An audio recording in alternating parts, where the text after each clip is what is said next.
이 건폐율과 용적률이 높을수록 결국 수익률이 올라가고 건물의 가치까지 올라가게 될 텐데,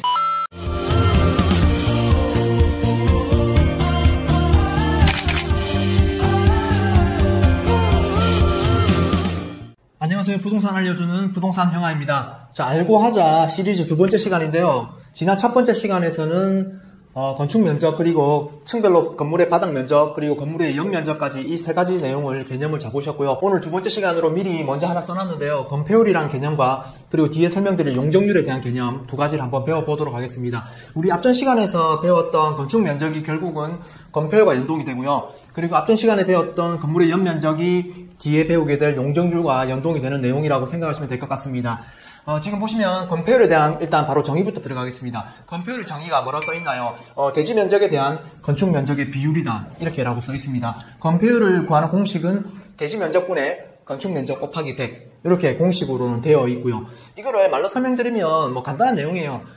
대지 면적에 대한 건축 면적의 비율이 무슨 말이냐, 말 그대로 대지 면적, 내 땅이 이 정도 크기일 때 건물은 어느 정도 크기로 지을 수 있냐, 이 비율을 정하는 것이 건폐율인데, 지금 예시처럼 그림 그려놨는데 대지가 내 땅이 100평일 때 건물을 60평으로 지었다, 건축 면적을 60평, 건물을 60평으로 앉혔다 하면, 공식대로 말을 하면, 공식대로 한번 해보겠습니다. 공식을 하면 대지 면적 100평이니까 여기 100이 들어가겠죠, 밑에 분모는. 그리고 건축 면적, 건물을 60평이니까 분자의 60, 이거 산수로 해보시면 곱하기 100 해보면 결국 60이 나와요. 이 60%가 건폐율로 정하게 되는데, 쉽게 말해서 내 땅이 100평일 때 건물을 60평 앉히면 건폐율이 60%인 거고, 다른 예시 한번 들어보겠습니다. 건물을 60평이 아니고 내 땅이 100평일 때 건물을 이번에는 50평으로 앉혔다고 해볼게요.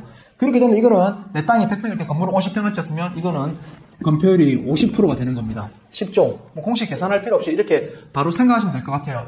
그래서 이게 50평이 되는 거고, 자, 그럼 이번 내 땅 100평에서 역시 건물을 좀 더 크게 80평으로 지었다라고 하면 이거는 건폐율이 몇 프로이겠어요? 다들 계산되시죠? 내 땅이 100평일 때 건물 80평 앉혔으면 이번에는 역시 건폐율이 80% 되겠죠. 자, 이렇게 건폐율은 이렇게 구하는 겁니다.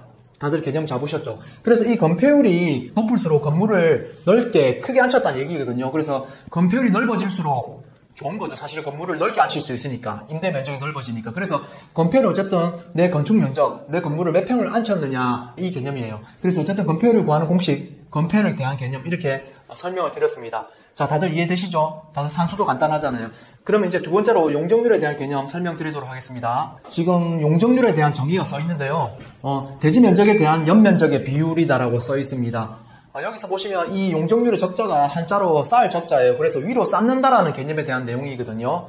그래서 지금 보시면 공식은 대지 면적분의 건물의 연면적 곱하기 100, 이렇게 하면 용적률에 대한 퍼센테이지가 나올 텐데, 이 역시 제가 그림으로 밑에 그려놨습니다. 간단하게 설명을 좀 드리면, 용적률도 간단한 개념이에요. 어쨌든 연면적에 대한 개념은 앞서 1강에서 한번 찾아보시고, 연면적은 건물 바닥 면적, 건물 전체 1, 2, 3층 이렇게 있으면 건물의 바닥 면적 합이 연면적이라는 개념인데요. 지금 그림에 보시면 3층짜리 건물이 있죠. 1층, 2층, 3층 이렇게 되어 있고, 역시 여기도 건폐율과 마찬가지로 밑에 땅이 있죠. 내 땅이 대지 면적이 100평이라고 가정을 해놓고, 그리고 건물은 층별로 1층, 2층, 3층 모두 다 지금 층별로 60평으로 지었다라고 가정을 해보겠습니다. 이럴 때 용적률을 어떻게 구하고 계산 한번 해보도록 하겠습니다. 지금 역시 공식대로 대지 면적이 100이니까 100으로 쓸게요. 그리고 건물의 연면적은 층별의 건물 바닥 면적 합이라고 그랬죠. 그래서 60평씩 3개 층이면 180평이 되겠죠. 그래서 위에 연면적은 180으로 적겠습니다. 이걸 산수로 계산하시면 180이 나오게 될 거예요. 그래서 이 건물의 용적률은 180%가 되는 것이죠. 그래서 이 3층짜리 현재 예시에 나오는 건물의 용적률은 180% 나옵니다. 개념 공식 이해하셨죠? 그럼 예를 들어서 반대로 이번에 다르게 계산해 볼게요. 건물을 60평씩 안 짓고 바닥 면적을 50평씩 예제를 바꾸겠습니다. 50평씩 3개 층을 지었다고 가정하면 이 건물의 용적률은 아까 말씀드린 대지 면적 100평분의 건물의 연면적, 바닥 면적 합이라고 했으니까 50평씩 3개 층 합치면 180이 아니고 이번에 150이 되겠죠. 150으로 이제 대입을 해서 계산을 공식을 하면 용적률이 150%가 나오게 될 겁니다. 이렇게 용적률이 계산이 된다는 거죠. 그래서 지금 보시면은 50평씩이니까 그렇지만, 예를 들어서 여기서 100평씩 지었다.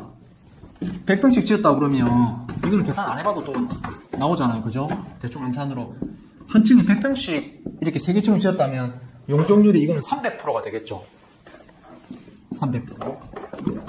그래서 이 건물의 층별로 바닥 면적 합쳐보면 용적률이 나오는데, 그래서 용적률이 높을수록 내 건물을 높게 쌓을 수 있다는 얘기예요. 높게 지을 수 있다는 얘기인 거죠. 그래서 용적률이 높을수록 건물을 높게 짓는다는 거는 결국은 층이 한 층이라 더 올라가는 거죠. 층이 높아질수록 아무래도 임대 면적이 넓어지니까 이것도 건물의 수익률로 기결이 되겠죠. 그래서 높게 지을수록 건물의 수익률이 높아지는 겁니다.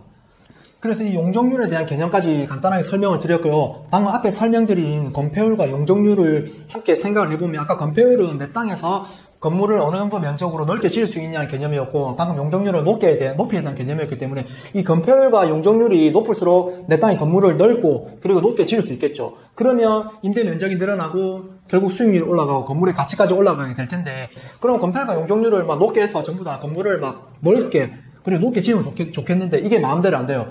이게 법으로 다 상한을 정해놨거든요. 이게 어디에 정해져 있냐면 땅의 용도 지역별로 건폐율과 용적률에 대한 상한선이 다 법으로 지정이 되어 있습니다. 이 건폐율과 용적률에 대한 상한선이 다 지정되어 있는 용도 지역이 다 설명드리기엔 지금 조금 시간이 부족하고, 이거는 다음에 한번 설명드릴 기회가 있으면 설명드리도록 하고, 어쨌든 간에 이 땅의 용도 지역별로 달라지는데, 보통 우리가 제일 좋아하는 땅이 뭡니까? 보통 우리 일반 상업지 이런 이야기 많이 듣잖아요. 상업지에 대한 개념들은 정확하지는 않지만 어쨌든 상업지 땅들을 다 좋아하시는데, 이 상업지 땅이 결국은 건폐율과 용적률이 가장 상한이 높습니다. 그래서 상업지 땅에서 건물을 넓고 높게 지을 수 있거든요. 그러다 보니까 결국은 건물을 크게 짓게 되고 수익률이 올라가고 건물의 가치도 올라가는 거죠. 그래서 우리가 상업지 땅들이 가장 선호하고 가치도 높고 땅값이 비싼 거죠. 그리고 상업지를 그만큼 좋아하게 되는 거고. 자, 오늘 이렇게 건폐율과 용적률에 대한 내용까지 알고 하자 2편에서 다 설명을 드렸습니다. 자, 그럼 오늘 2편 영상 여기서 마무리하고 다음에 3편에 또 다른 내용을 한번 설명을 드려보도록 하겠습니다. 자, 그럼 오늘 영상 여기서 마무리하도록 하겠습니다. 대단히 감사합니다.